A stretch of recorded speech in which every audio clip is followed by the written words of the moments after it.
당당한 사람만이 사랑을 해야 한다. 그렇지만 불행히도 비겁하고 나약한 사람이 간혹 사랑에 빠지기도 한다. 비극은 이렇게 시작한다. 예를 하나 들어볼까? 아무도 없는 골목길에서 홀로 사나운 불량배들에게 포위되었다고 하자. 그들은 무릎을 꿇어 복종을 표시하라고 요구한다. 충분히 나약하고 비겁하다면, 한마디로 당당하지 못하다면 우리는 쉽게 무릎을 꿇고 그 자리를 모면하려고 할 것이다. 그렇지만 이것은 홀로 있을 경우에만 해당된다. 만일 이런 난처한 사태를 겪을 때 사랑하는 사람이 함께 있다면 나약한 사람이라도 쉽게 무릎을 꿇기는 쉽지 않을 것이다. 사랑하는 사람 앞에서 불의한 타인의 명령에 복종하여 무릎을 꿇는다는 것은 사랑하는 사람을 지키기는커녕 사랑하는 사람을 불의한 타인에게 기꺼이 넘겨주겠다는 것을 의미하니까. 어떻게 노예가 주인 앞에서 자신이 가진 소중한 것의 소유권을 주장할 수 있겠는가 말이다. 간혹 사랑의 기적이 일어나는 경우도 있다. 사랑은 나약하고 비겁한 사람을 용사로 만들기도 하니까. 사랑하는 사람이 곁에 있다면 비겁한 사람이라도 사자처럼 용감하게 압도적인 상대와 싸울 수도 있다. 사랑하는 사람에게 비겁함을 보여주느니 차라리 맞아 죽겠다는 각오를 하게 되기 때문이다. 당당한 사람만이 사랑을 해야 하지만 사랑을 하면 당당해지는 이유가 바로 여기에 있다. 이것은 이성 간의 사랑에만 국한되는 일이 아니다. 무엇인가 사랑하는 것이 있는 사람이라면 누구나 홀로 있을 때는 생각하지 못했던 대담함이 자신에게서 나오는 것을 경험했을 것이다. 아이들을 지키기 위해서 힘으로는 상대가 안 되는 적군들에게도 악귀처럼 달려들어 싸우는 어머니의 모습을 생각해 보라. 바로 이것이다. 사랑이 우리에게 선사하는 대담함이라는 감정에 대해서 스피노자는 어떻게 생각하고 있었을까? 대담함이란 동료가 맞서기 두려워하는 위협을 무릅쓰고 어떤 일을 하도록 자극되는 욕망이다. 스피노자 에티카에서. 스피노자의 정의는 지나치게 평범하다. 다른 사람들이라면 맞서기 두려워하는 위험을 기꺼이 무릅쓰는 것이 대담함이라는 것을 모르는 사람이 있을까? 그렇지만 대담함을 일종의 욕망이라고 이야기하는 대목에서 우리는 스피노자의 비범함에 다시 한번 탐복하게 된다.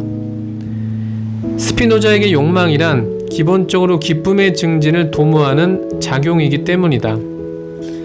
사랑만큼 살아가는 힘과 기쁨을 증폭시키는 경험이 또 있을까? 조지 오웰이 1984라는 소설에서 모색했던 것도 바로 사랑의 파괴력, 그러니까 압도적인 힘 앞에서도 주눅들지 않는 대담함이라는 감정이었다. 소설의 주인공 윈스턴 스미스는 빅브라더는 당신을 보고 있다는 슬로건이 도초에 적혀있는 전체주의 사회에서 살고 있다. 그렇지만 평범한 소심인 윈스턴은 체제에 도전하는 대담함을 키우게 된다. 무엇이 그에게 대담함의 감정을 선사했던 것일까? 바로 줄리아와의 사랑이었다. 빅브라더가 가장 꺼림칙하게 생각했던 일이 벌어진 것이다. 사랑을 하게 되면 약자도 용사가 될 수 있다는 것, 그리고 약자들도 사랑이라는 이름으로 강력하게 연대할 수 있다는 것. 아주 강고한 전체주의를 만드는 데 성공한 빅브라더가 이것을 모를 리가 없었다. 그래서 빅브라더는 남녀 사이의 자유로운 만남을 극히 경계했고 그것을 방지하는 여러 가지 제도와 절차, 그리고 감시 체계를 발명했던 것이다. 하긴 한 줌도 안 되는 권력이 다수의 사람들을 지배할 수 있는 유일한 방법은 다수 사람들의 연대와 유대를 끊어놓는 것밖에는 없다. 회사 부장이 부서 직원들에게 다 덤벼라고 외치는 것은 무모한 일이다. 그냥 자기 방에 한 사람씩 불러서 이간질 시키는 것이 많은 직원들을 통제하는 가장 좋은 방법이기 때문이다. 그럼에도 불구하고 빅브라더는 인간에게서 사랑의 감정을 완전히 제거할 수는 없었다. 아무리 전체주의 사회에 살고 있을지라도 인간은 인간이기 때문이다. 1984는 빅브라더가 가장 두려워했던 사랑에 빠진 두 사람의 비극적인 이야기를 담고 있다. 과연 두 사람은 압도적인 권력 앞에서 자신들의 사랑을 지킬 수 있을까? 하지만 그들은 자신한다.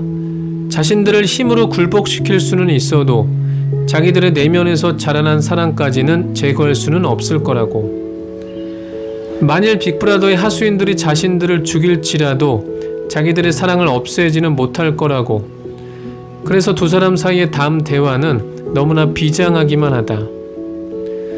나는 자백을 말하려는 거야 아니야. 자백은 배신이 아니지. 자백을 하든 안 하든 그런 건 중요하지 않아. 중요한 건 감정이야. 예컨대 그들 때문에 내가 당신을 사랑하지 않게 된다면 그게 진짜 배신이란 얘기지. 줄리아는 그의 말에 곰곰이 생각하는 표정을 지었다. 그렇게 할 수 없을걸요? 줄리아가 단호하게 말했다. 그들이 할 수 없는 일이 한 가지 있어요. 그들은 당신이 무엇이든 말하게끔 할 수는 있지만 믿게는 할 수 없어요. 당신의 속마음까지 지배할 수는 없으니까요. 그래, 당신 말이 맞아. 사람의 속마음까지 지배할 수는 없잖아. 만약 인간으로서 살아가는 게 가치 있는 일이라고 확신할 수 있다면 비록 대단한 성과를 얻지 못하더라도 그들을 패배시키는 셈은 되는 거야. 줄리아나 윈스턴은 언젠가 자신들이 빅브라더의 감시망에 걸려 온갖 고초를 겪을 것이라는 것을 예감하고 있었다. 그렇지만 두 사람은 당당하기만 하다. 둘 중 누군가 먼저 잡혀서 상대방을 고발할지도 모른다. 혹독한 고문에 견딜 수 있는 사람은 흔치 않다.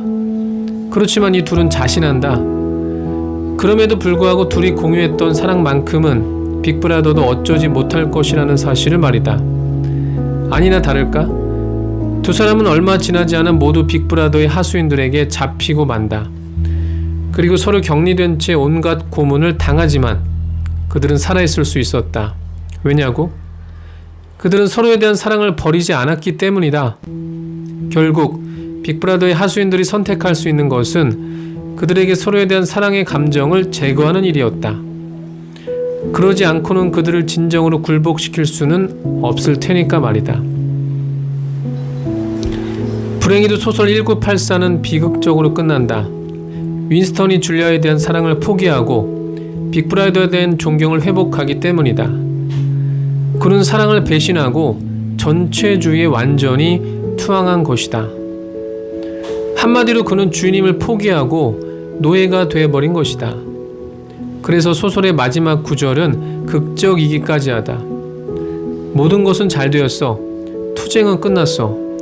그는 자신과의 투쟁에서 승리했어. 그는 빅브라더를 사랑했어.